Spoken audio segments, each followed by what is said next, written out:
I'm sure most of you have played Tony Hawk's Pro Skater, but have you ever played or even heard of the weird Disney version, Disney's Extreme Skate Adventure? I never heard of this game until recently while scrolling Instagram Reels. I'm used to seeing weird characters added in the mod Rethawed, but after I saw a nasty clip of Woody doing crazy tricks in Andy's room, I thought that doesn't look like Rethawed, what is that? Which led me into play this weird Disney skate game. So let's take a closer look at Disney Extreme Skate Adventure and see if this game was any good. So this game was developed by Toys for Bob in 2003. I can't fucking escape this game developer after playing the Madagascar game and their stupid animation. It uses Neversoft's Tony Hawk Pro Skater 4 engine, so this game wasn't some ripoff of Pro Skater, it was an actual collaboration between Disney and the Pro Skater series. It was released for the PlayStation 2, GameCube, and Xbox. There was a version done for the Game Boy Advance by the port masters themselves, Vicarious Visions. I swear almost every time there's a Game Boy version of a game I cover on this channel, it's always them that does it. I didn't touch the Game Boy version and played the version for GameCube for this video. Despite being in the same engine as Pro Skater 4 and playing almost the same, they made things a little bit easier control-wise for a younger audience, pretty much baby's first pro skater. But they also marketed this game to a younger audience by giving that audience a chance to be in the game. In 2003, they hosted events in the US allowing charismatic skater kids to show off and have a chance to be in the game. I never got good at skating as a kid and only started getting good in the past few years, but even if I heard about this as a kid, I would have shit myself and just found a way to get down to the States, even though I live in Canada, to try to be in this. It would have been so amazing. There were 10 winners, but 2 were featured more prominently. Those 2 being Ryan Fullerton Holleran and Maylee Ann Torres. The winners of the contest not only got their likeness in the game, but they also got a free GameCube and a trip to E3 where they got to meet Tony Hawk. This would be such a crazy experience for any kid in the early 2000s. Now that we know that this game was meant for kids in the early 2000s, let's see how it holds up to a 26-year-old in the year 2025. This game opens up with not only the Toys for Bob title card, but also a video of the event held to be in the game, with Simple Plan's Grow Up playing in the background.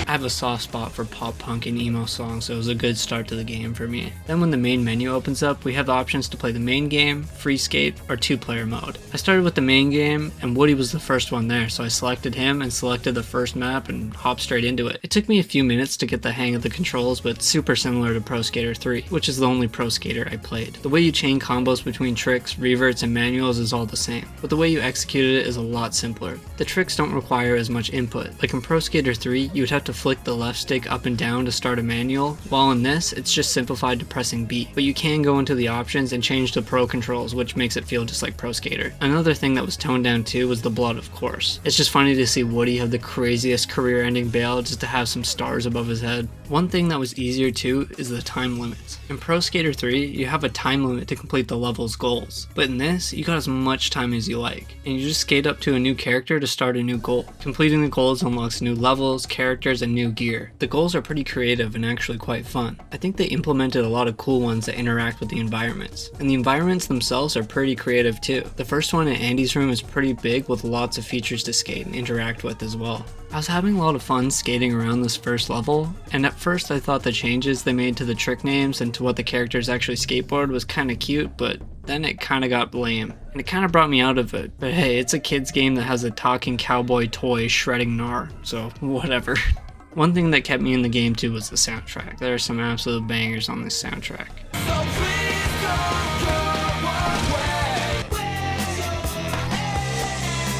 After I completed a bunch of stuff like helping out the army men, saving Ham from a toilet, and setting a high score, I switched up the level I unlocked to Pizza Planet. I turned on some arcade cabinets and then went over to Zurg's world for a bit before deciding to switch up characters. I selected Jessie and saw I can play all the Toy Story levels as her, and also the progress was the same on all the levels. In Pro Skater 3, you would have to complete each level from the start when you selected a new character, but in this you keep the progress between characters, and some characters have specific goals. Each character has their own collectibles as well as a stat booster that can be found hidden around the map. I did a few things as Jessie and switched over to Buzz, and then I unlocked the last Toy Story character, Zurg. I I felt completed after getting all the Toy Story characters on the map, so I switched up and went to Tarzan next. I started out playing as Tarzan and started with the level Jungle Treehouse. This one felt weird just because all the skatable terrain were trees and natural stuff, and I don't know why I kept passing by features. I guess in other games I'm just walking past rocks and trees and it just becomes background noise almost, so it took me a minute to figure this map out, but it ended up being quite fun. I really liked grinding off the bow of the ship at the top of the tree, it was pretty cool.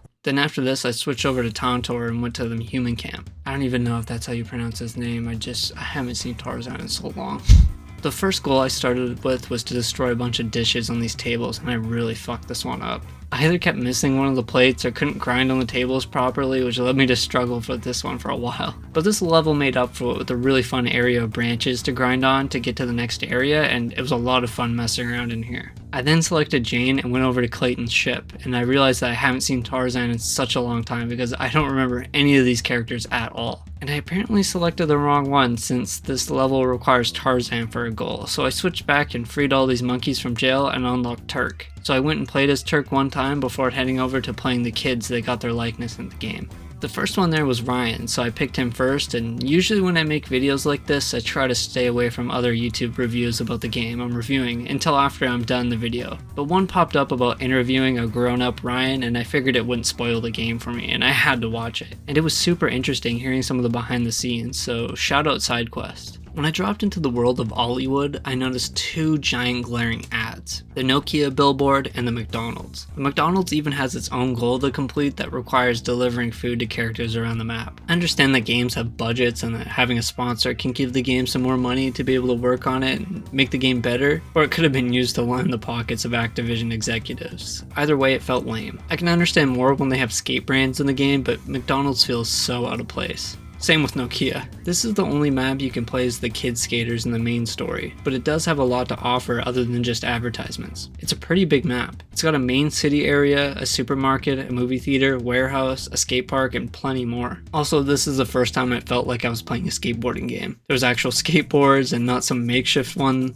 and the tricks were actually named properly. After I did a few goals, I switched over to Melian, and pretty much all these characters played exactly the same. And you can even create your own using the items you unlock throughout the game. I'd like to introduce you to my little skater guy, Goober.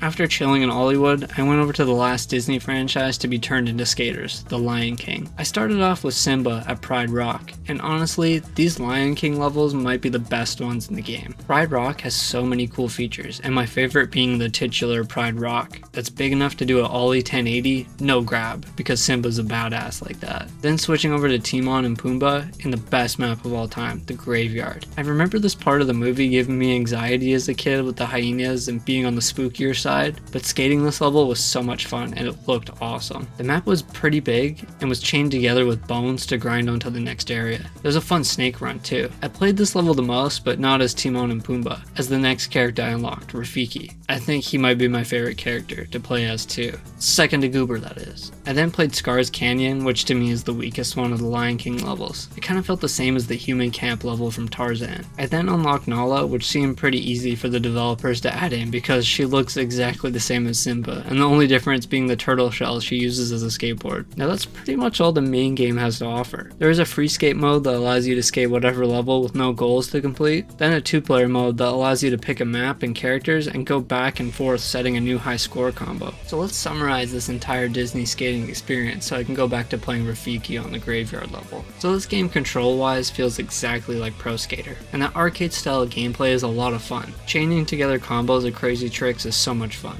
It's nice it has the option to play a simpler version or the regular version for the controls. Then the levels are what I think make this game stand out. They get super creative with features since they're based in Disney IP, and they get pretty big with lots of secrets around them. I had lots of fun skating and exploring these maps. The only thing that felt off was the characters on their weird boards doing weird tricks, but I mean, that is the gimmick for this game. It's just a reskin Pro Skater for kids. Oh yeah, how could I forget the soundtrack? Pretty much every song is a banger. The only one I didn't like was the Lil Romeo one, who was actually playable in this game too. I did enjoy this game and have fun with the whole thing, but it's just a big gimmick. Pro Skater, but Disney. It's a fun switch up after playing a bunch of Pro Skater, but only for a little bit before going back to playing Pro Skater or downloading crazy characters and Rethawed. So here I am, in Gameboy again.